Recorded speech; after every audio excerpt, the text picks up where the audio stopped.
Your hands are still soft. That's the problem. David Goggins has talked for years about what negative experience actually does to a person.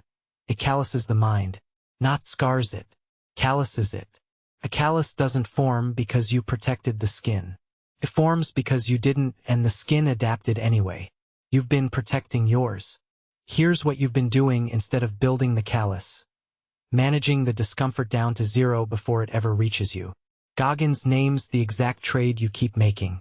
Getting to where you actually want to be, he said, requires becoming addicted to hard work. Not tolerating it, not surviving it, wanting it the way you currently want the version of the morning where nothing costs anything. Every time you route around the hard thing instead of through it, you're not saving energy. You're staying soft on purpose. Epictetus, in the Discourses, asked what would have become of Hercules without the trouble that made him Hercules. Take away the lion, he said, the hydra, the stag, the boar. Take away the men who tested his strength, and Hercules would have rolled over in bed and gone back to sleep. No labers, no meat, just a strong man asleep. That's not a story about Hercules. That's a description of you, this morning, deciding whether to face the thing you've been routing around. And Seneca gave the discomfort a name you've been avoiding on purpose. Poverty. Not literal poverty, the deliberate practice of doing without on a schedule before you're forced to. He told Lucilius to set aside days to live on the plainest food, to feel what it costs on purpose precisely during the stretch of life when nothing is demanding it of you. The soul that's never been tested doesn't rise to the test. Collapses under it the first time it's real. There's a second cost hiding under the first one. Seneca also wrote that people suffer more often in imagination than in reality. The dread of the hard thing does more damage than the hard thing itself. You've been paying that tax twice. Once in the anxious rehearsal of the discomfort you're avoiding, and again when you avoid it anyway and the dread just resets for tomorrow. Skipping the hard thing was never free. You've just been billing the wrong account. Put the three together and the standard isn't complicated. Hardship you chose is training. Hardship you avoided is debt. Goggins draws the line at wanting it. The callous mind isn't the one that merely survives hard work. It's the one that's built an appetite for it, because appetite is what shows up at 4 a.m. without being dragged there. Discomfort managed away doesn't build appetite. It builds a person who's never hungry for anything difficult, and calls that peace. Epictetus draws the line at the lion. Hercules didn't request the hydra. The obstacle showed up, uninvited, and the greatness was the response to it. Not a talent he had before the fight started. You don't get to pick whether your hour has a lion in it.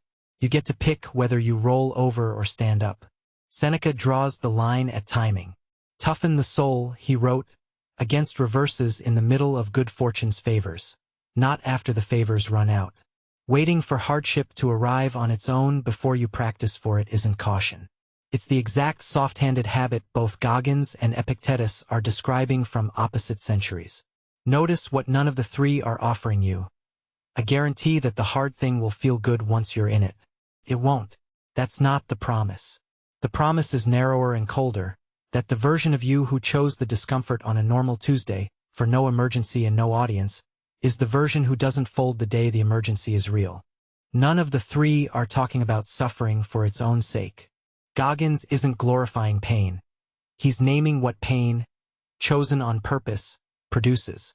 Epictetus isn't wishing for lions. He's pointing at what shows up when you finally get one.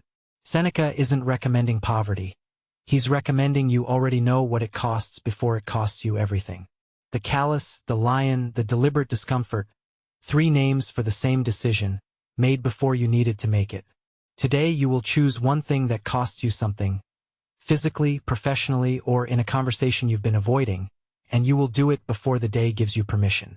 Today you will treat the hard part of the morning the way Epictetus treated the lion.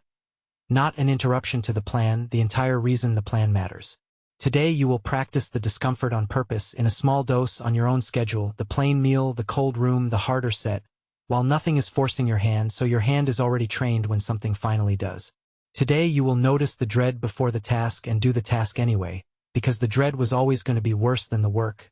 Seneca told you that, and you've tested it enough times to know he wasn't wrong. The regret you're avoiding tonight is not a mystery. It's built, hour by hour, Out of every soft choice you made when the hard one was right there and cost you nothing to take.